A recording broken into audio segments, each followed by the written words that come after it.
Dalam Bapa dan Putra dan Roh Kudus. Amin. Allah yang Maha Kuasa,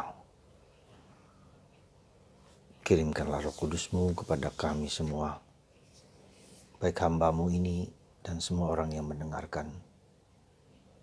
Semoga kata-kata kami adalah kata-kata-Mu yang menyentuh dan membuka hati umat yang mendengarkan, siapa saja yang mendengarkan. Bukan aku ya Tuhan, tapi Engkaulah dan Roh Kudus mengilhami, membuka, menerangi hati dan pikiran kami semua. Terpujilah nama-Mu kini dan sepanjang segala masa. Amin. Para saudara-saudariku yang terkasih dalam Kristus,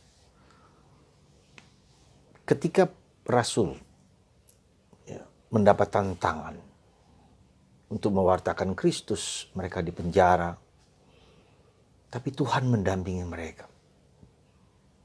Meskipun dirantai, diletakkan di ruangan yang terdalam dari sebuah penjara. Tapi karena Tuhan itu adalah Allah yang hidup, mereka dibebaskan.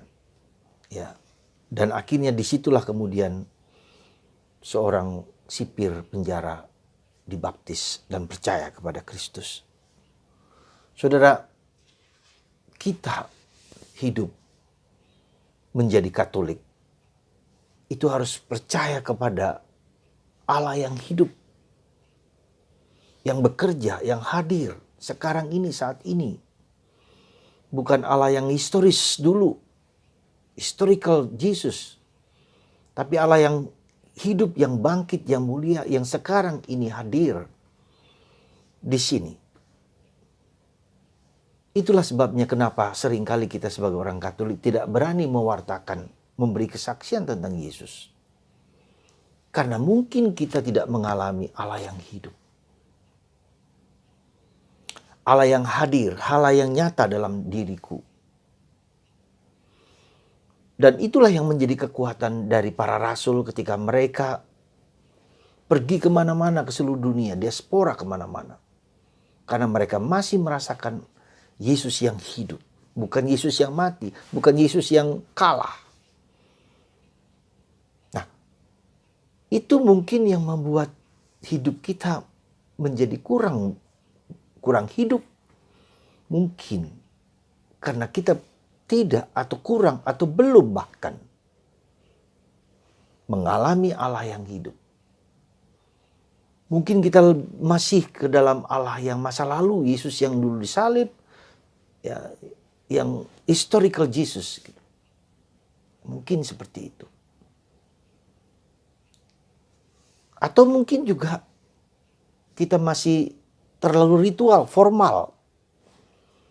Ya, hukum, peraturan. Belum Yesus yang personal, yang hidup. Meskipun kedua-duanya penting, ritual, habit, biasaan, tetapi yang personal ini harus bersama-sama.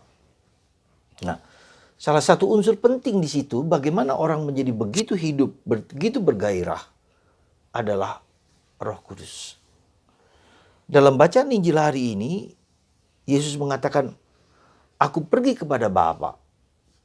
Aku pergi kepada Dia yang mengutus aku, dan kamu tidak tahu." Ya. Dan kalau aku tidak pergi kepada Bapa, kepada yang mengutus, maka Roh Penghibur, Roh Kudus tidak diberikan kepadamu. Wah, itu rahasia yang luar biasa. Jadi kita bersyukur sebetulnya Yesus wafat, ya, bangkit dan kembali kepada yang diutus, kembali kepada Bapa, supaya kita mendapat Roh Kudus.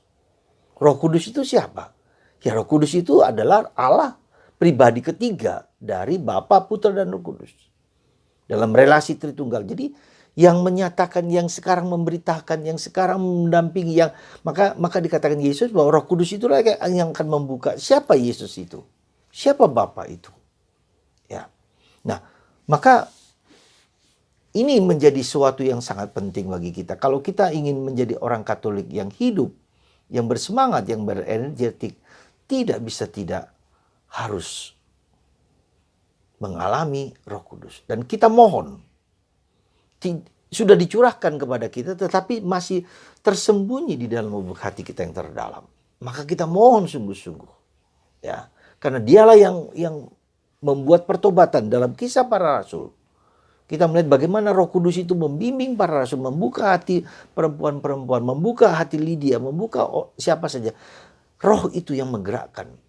Jadi bukan aku. Nah, karena itulah maka saudaraku terkasih, kita tidak hanya ketika berdoa mohon Roh Kudus, tapi mungkin dalam pergaulan kita sehari-hari.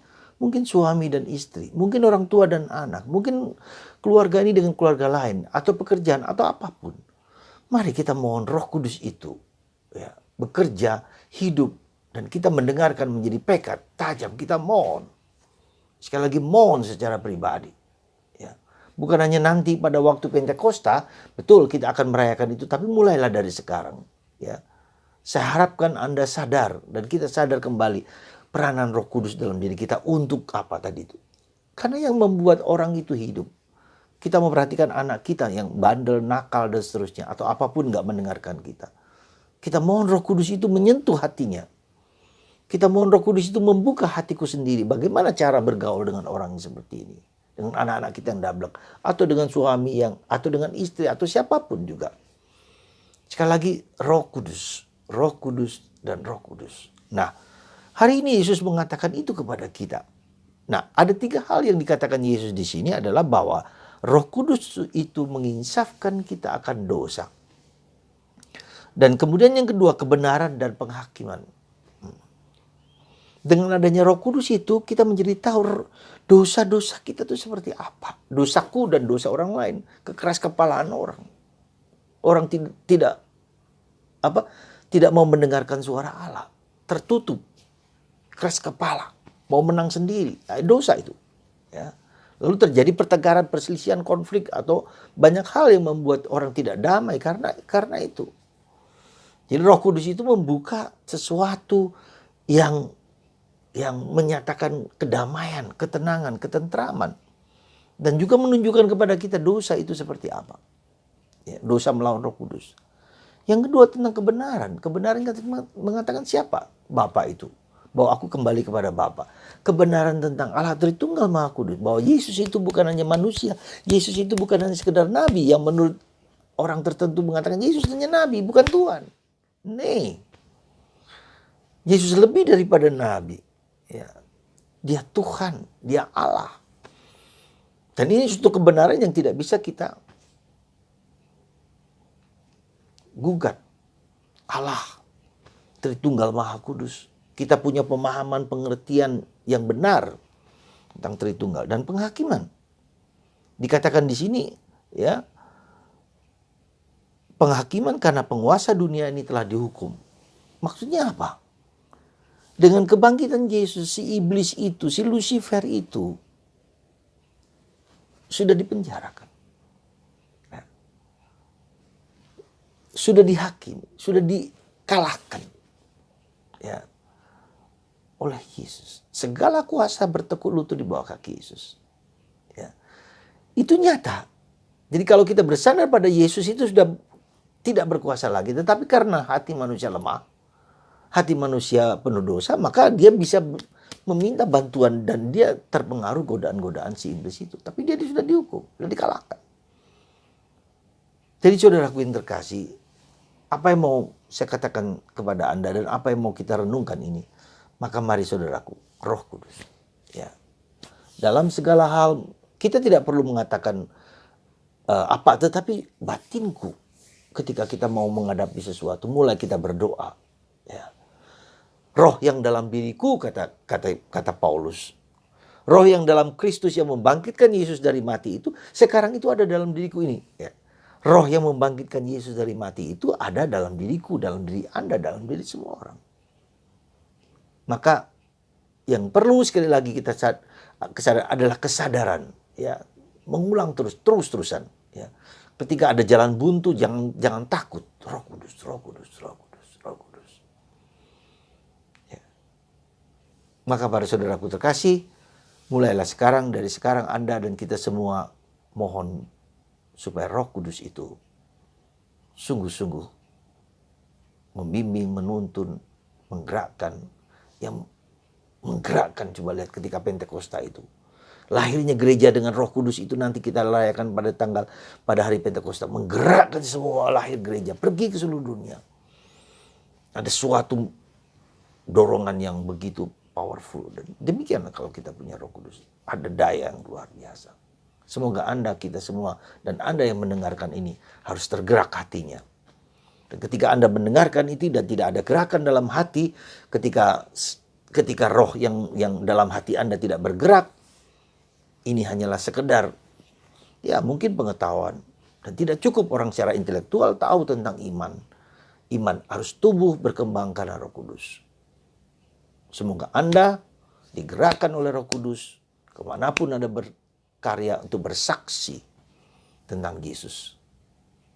Tentu kita tidak perlu berkuar-kuar siapa Yesus, tapi hidupku harus dihidupi oleh Roh Kudus. Allah yang hidup. Berkat Roh Kudus. Semoga Tuhan menggerakkan Anda dengan Roh Kudus itu menjadi manusia, orang Katolik yang berani tanpa takut. Dan gunakan setiap waktu, setiap saat, dimanapun, kapanpun, untuk memulai segala sesuatu dengan kehadiran Roh Kudus. Amin. Bapa di surga, terima kasih bahwa Engkau memberikan kepada kami Roh-Mu sendiri. Roh Bapa, Roh Putra bersama-sama diberikan kepada kami. Roh itulah yang membangkitkan Yesus dari mati dan sekarang ada dalam diri kami. Semoga kami Kau kuatkan, Kau teguhkan, Kau dorong untuk menjadi saksi Kristus dimanapun berada. Bahwa Yesus adalah Tuhan yang diutus oleh Engkau ya Bapa. Berkati kami semua ya Bapa dengan kuasa dan kekuatan-Mu. Dan bagi mereka yang sakit disembuhkan berkat air dan darah Kristus yang mengalir ke tubuh mereka. Berkat-Mu ya Bapa, dalam nama Bapa dan Putra dan Roh Kudus. Amin.